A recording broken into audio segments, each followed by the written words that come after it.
So, keeping with the theme of me liking music that came out in years that end in three, George Harrison went on tour in 1973, and after it was all over, he made this album, Dark Horse, which includes a bunch of songs that he premiered on his tour. And he had like a big band for the tour. It wasn't just five people. It was like an Indian orchestra practically. And it was also a very tumultuous year for him. So a lot of pain in this. So, but he named the tour and the album Dark Horse, which turned out to be the name of his publishing company, Dark Horse. He kept that for the rest of his life. So first of all, got lots of different people on this. Ringo drums on some of these.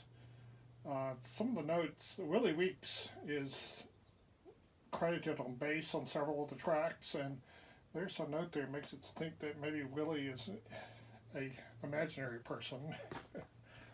So, side one has this nice picture of George Harrison on the label. And it starts off with Harry's on Tour.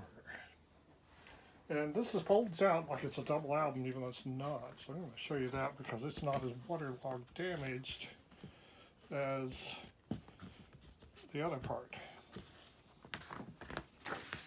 Okay. So it starts off with Harry's on Tour, an instrumental piece, and it goes to Simply Shady. And the third song is called So Sad. It's got Ringo and Jim Keltner drums, two drummers. Now, this song is to me the best song on the album, but when he made a greatest hits album, he didn't choose to put this one on there. I don't know. It's got a really good guitar part, and it's only got him, just one person credited for that. It sounds like two or three guitar players. Okay, so after that is Bye Bye Love, which is an Everly Brothers song, but he doesn't sing it the same way they do. And then Maya Love. Maya, in case you don't know, means illusion. And yeah, so the backstory of this is that his wife left him for Eric Clapton, his good friend. His wife, Patty Boyd Harrison, left him for Eric Clapton, and she married him, and at their wedding, George didn't take it too hard. It was painful for him, but he did get together with John and Ringo and play at their Patty and Eric's wedding. I think that was the last time the three of them played together ever. An almost Beatles reunion.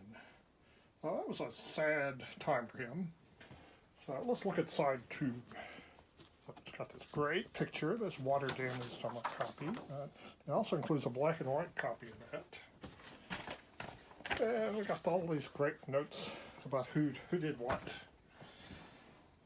So, side two starts off, has a picture of Olivia, his second wife, who he stayed with for the rest of his life.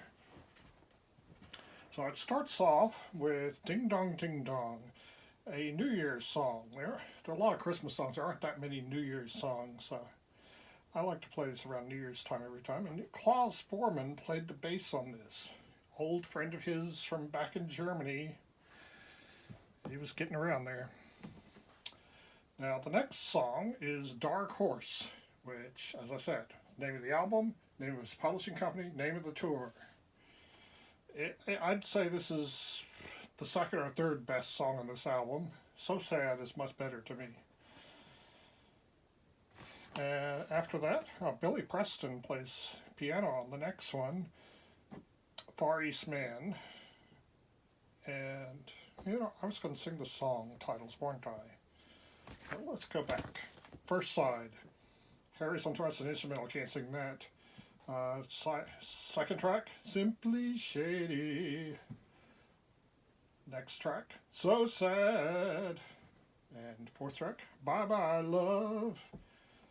And the fifth track, My Love. Almost the same there.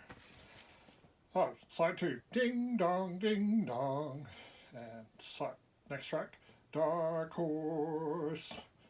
And next one, Far East Man. So, I sang all the titles except the last one, which is It Is He, Jai Shri Krishna, his only religious song on here. So, and it has this great wobble board sound to it. It's cool. And it's a really catchy Hare Krishna song. One thing you can say with the Hare Krishnas, they have good music, if nothing else. Not so wild in their theology, but I love their music and their food. Anyway, so I want to say one thing about George Harrison's music. I think that he was my favorite Beatle, but post-Beatle, he's kind of disappointing. I think that the Beatles kept each other's extremes in check. John is a really good example of that. He had to go solo to do stuff with Yoko. But George is that true also. George was very vocal about not liking the stereo format, also not liking the format of Sgt. Pepper where they recorded one track at a time. He wanted to play with a band.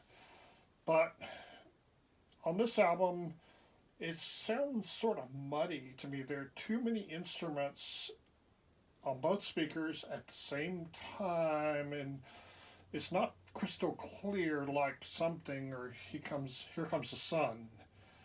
You know, it's kind of that same style, but not as good.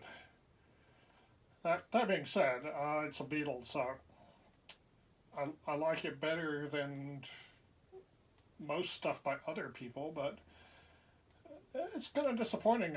He could do better. So, but still, I recommend this, if nothing else, for the tracks So Sad, Dark Horse, and It Is He, Jai Shri Krishna. If you don't like the Krishna theology, it's still a catchy song.